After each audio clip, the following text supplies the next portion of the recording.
Payday is here. You've worked hard and that paycheck has just hit your account. Now what?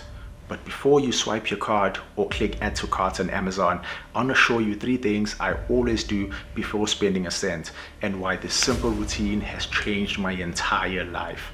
I'm Sia, I'm a qualified accountant, and I've helped countless people take control of their personal finances. Let's dive in. Let me take you back to when I had a full-time job. Every month I'd check my bank statements, and in the money in column there'd be one transaction. That was my salary. But on the money out column there'd be many transactions. It was a long list of my expenses, my card swipes, and my bills. I remember thinking to myself, I work hard every day, but I only get paid once. But every other day, it's just money going out. And by the second week of the month, I'd be anxiously checking my calendar, counting down to the next payday. I felt like I was running on a treadmill that never stopped. That's when I came up with the 3-step payday routine. It's simple, it's repeatable, and it's life-changing.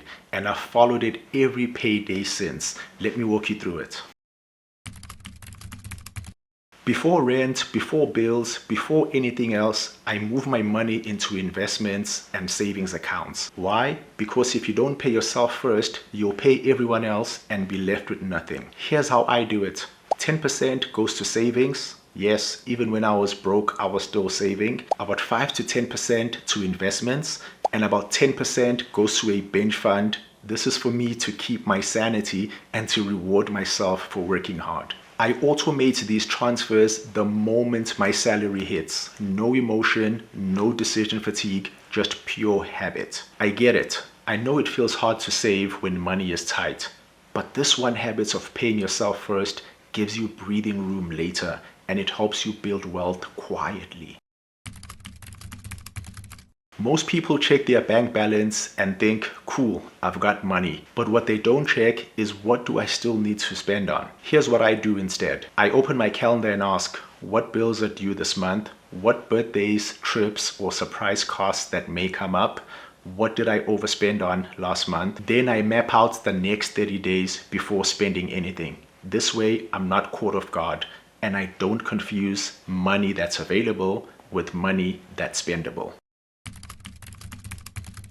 Here's where most people slip up.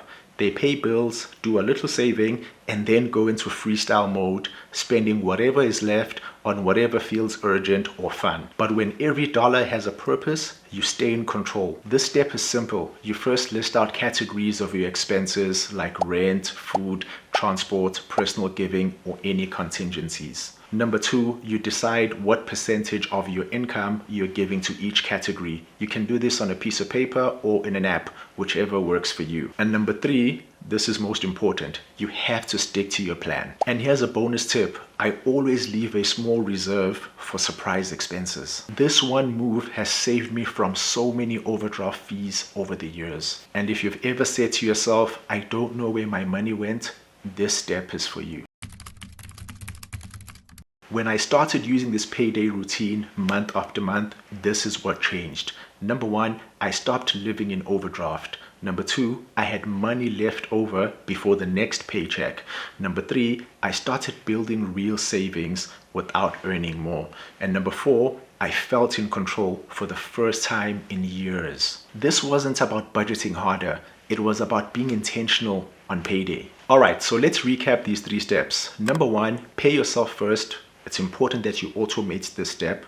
Number 2, check your calendar, not just your bank balance. Number 3, assign every dollar a job. This routine takes half an hour, and it's the reason I no longer live from paycheck to paycheck. So let me ask you something. Do you have a payday routine? Drop it in the comments, or tell me which of these steps you're going to try this coming payday. And if this video helped you see your paycheck differently, give it a like, subscribe, and check out my next video on how I paid off $10,000 of debt in less than a year. That video will show you my super effective strategy on getting out of debt fast. I'll see you in the next one.